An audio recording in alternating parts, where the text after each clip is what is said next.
Assalamualaikum warahmatullahi wabarakatuh. Saya Fitri Nur Hasanah, NIM 4022000146. Di sini saya akan menjelaskan tentang prinsip dasar operasional perbankan syariah. Slide pertama tentang bagan yang penjelasannya seperti ini. Sistem perbankan syariah adalah sistem perbankan yang menerapkan prinsip bagi hasil yang saling menguntungkan bagi bank dan nasabah. Sistem perbankan syariah yang dalam pelaksanaannya berlandaskan pada syariah hukum Islam menonjolkan aspek keadilan dan kejujuran dalam bertransaksi, investasi yang beretika, mengedepankan nilai-nilai kebersamaan, persaudaraan dalam berproduksi dan menghindari kegiatan spekulatif dari berbagai transaksi keuangan. Lebih jauh lagi, kemanfaatannya akan dinikmati tidak hanya oleh umat Islam saja, tetapi dapat membawa kesejahteraan semua kalangan masyarakat atau rahmatan lil alamin. Prinsip perbankan syariah. Sistem ekonomi Islam akan menjadi dasar beroperasinya bank syariah. Yang paling menonjol adalah tidak mengenal konsep bunga uang, dan yang tidak kalah pentingnya adalah untuk tujuan komersial Islam tidak mengenal peminjaman uang, tetapi adalah kemitraan atau kerjasama atau mudharabah dan musyarakah. Dengan prinsip bagi hasil, sedang peminjaman uang hanya dimungkinkan untuk tujuan sosial tanpa adanya imbalan apapun. Di dalam menjalankan operasionalnya, bank syariah memiliki fungsi pertama sebagai penerima amanah untuk melakukan investasi atas dana-dana yang dipercayakan oleh pemegang rekening investasi atau deposan atas dasar prinsip bagi hasil sesuai dengan ketentuan syariah dan kebijakan investasi bank. Kedua, sebagai pengelola investasi atas dana yang dimiliki oleh pemilik dana atau sohibul mal sesuai dengan arahan investasi yang dikehendaki oleh pemilik dana, atau dalam hal ini bank bertindak sebagai manajer investasi. Yang ketiga, sebagai penyedia jasa lalu lintas, pembayaran dan jasa-jasa lainnya sesuai dengan prinsip syariah. Dan dari fungsi tersebut, maka produk bank Islam akan terdiri dari prinsip mudharabah, perjanjian antara dua pihak, di mana pihak pertama sebagai pemilik dana atau sohibul mal dan pihak kedua sebagai pengelola dana atau mudharib untuk mengelola suatu kegiatan ekonomi dengan menyepakati nisbah bagi hasil atas keuntungan yang diperoleh, sedangkan kerugian yang timbul adalah resiko pemilik dana kecuali mudharib melakukan kesalahan yang disengaja, lalai, atau menyalahi perjanjian. Mudharabah berdasarkan kewenangan yang diberikan kepada mudharib, maka mudharabah dibedakan menjadi dua, yaitu mudharabah mutlaqah, di mana mudharib diberikan kewenangan sepenuhnya untuk menentukan pilihan investasi yang dikehendaki. Kedua, mudharabah muqayyadah, di mana arahan investasi ditentukan oleh pemilik dana, sedangkan mudharib bertindak sebagai pelaksana atau pengelola.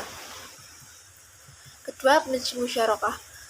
Musyarakah, perjanjian antara pihak-pihak untuk menyertakan modal dalam suatu kegiatan ekonomi dengan pembagian keuntungan atau kerugian sesuai nisbah yang disepakati. Musyarakah dapat bersifat tetap atau bersifat temporer dengan penurunan secara periodik atau sekaligus di akhir masa proyek. Ketiga, prinsip wadiah adalah titipan di mana pihak pertama menitipkan dana atau benda kepada pihak kedua selaku penerima titipan, dengan konsekuensi titipan tersebut sewaktu-waktu dapat diambil kembali, di mana penitip dapat dikenakan biaya penitipan berdasarkan kewenangan yang diberikan. Maka wadiah dibedakan menjadi dua, yaitu wadiah yadomamah dan wadiah amanah. Keempat, prinsip jual beli terdiri dari murabahah, akad jual beli antara dua belah pihak, di mana pembeli dan penjual menyepakati harga jual yang terdiri dari harga beli ditambah ongkos pembelian dan keuntungan bagi penjual.